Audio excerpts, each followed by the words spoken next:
उत्तराखंड में निकाय चुनाव और केदारनाथ उपचुनाव के लिए राजनीतिक दल भले ही अपनी तैयारी पूरी करने में जुटे हुए हो, लेकिन बीजेपी के लिए ये चुनाव अब साख का सवाल बनने वाला है।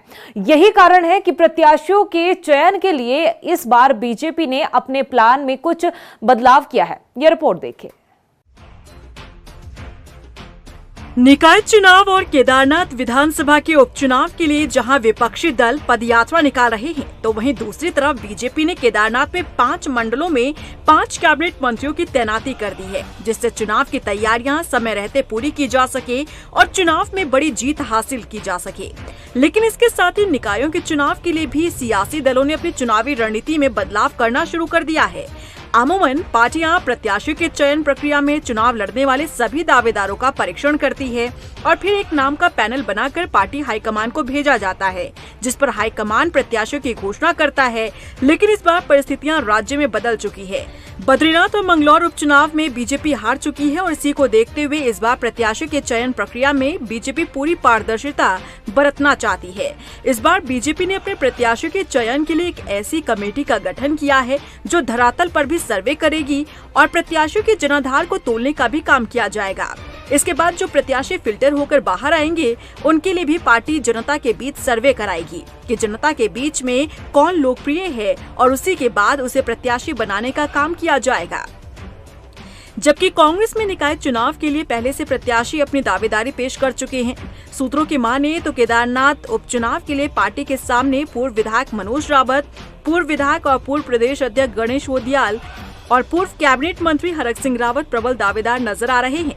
ऐसे में चुनावी घमासान और दिलचस्प होने जा रहा है, क्योंकि जैसे जैसे चुनाव का समय नजदीक आ रहा है, वैसे वैसे पार्टियों की धड़कनें भी बढ़ने लगी है और पार्टी अपने चुनावी रणनीति में बदलाव भी कर रही है। बीजेपी प्रदेश अध्यक्ष महेंद्र भट्ट की माने तो जो चुनाव लड़ने के इच्छुक हैं, उन सभी का जनता के बीच मौजूद रहने का ट्रैक रिकॉर्ड देखा जाएगा। देखिए, हम हर चुनाव के सदैव तत्पर रहते हैं। हर चुनाव की रणनीति हमारी पूर्व में नियोजित रहती है। हम उसके लिए अभी जो नगर निगम के चुनाव, उसके लिए प्रदेश की पर्यवेक्षक टोली हम भेजने वाले हैं। बहुत जल्दी वो टोली नगर निगम में, नगर पालिका में जाएगी। प्रत्याशियों, कार्यकर्ता राय शुमारी के बाद प्रत्याशी का पैनल आएगा, उस पर हम पब्लिक सर्वे कराएंगे और सर्वे के आधार पर प्रत्याशी की घोषणा करेंगे। बहुत जल्दी जैसे चुनाव घोषित होता है, हम अपने प्रत्याशी घोषणा कर देंगे। और मैं कह सकता हूँ कि हम चुनाव को, जैसे पिछली बार के चुनाव में हम 90% नगर पालिका नगर निगम जीते हैं, उसी प्रकार की जीत हमारी इस बार भी रहेगी। वहीं महेंद्र भट्ट के बयान पर बद्रीनाथ सीट से कांग्रेस विधायक लखपत बुटोला ने चुटकी लेते हुए कहा कि महेंद्र भट्ट उपचुनाव में अपनी सीट तो बचा नहीं पाए, जबकि वो बद्रीनाथ के रहने वाले हैं। कांग्रेस से हाईजैक करके बद्रीनाथ सीट पर चुनाव लड़ा, उसके बाद भी सीट बचाने में कामयाब नहीं रहे। माननीय महेंद्र भट्ट जी अपनी सीट तो बचा नहीं पाए। वो बद्रीनाथ के रहने वाले हैं, बद्रीनाथ सीट पे मेरे बगल के रहने वाले हैं। क्या वहाँ बाहर का प्रत्याशी दे रखा था? अरे भाई, मैं आपसे कह रहा हूँ कि उनके पास तो स्वयं प्रत्याशी नहीं, बद्रीनाथ में वो हाईजैक करके प्रत्याशी ले गए और अपनी सीट नहीं बचा पाए, तो केदारनाथ की क्या बात करें। कांग्रेस भारी बहुमत से वहाँ जीतेगी, मैं आपसे कह रहा हूँ।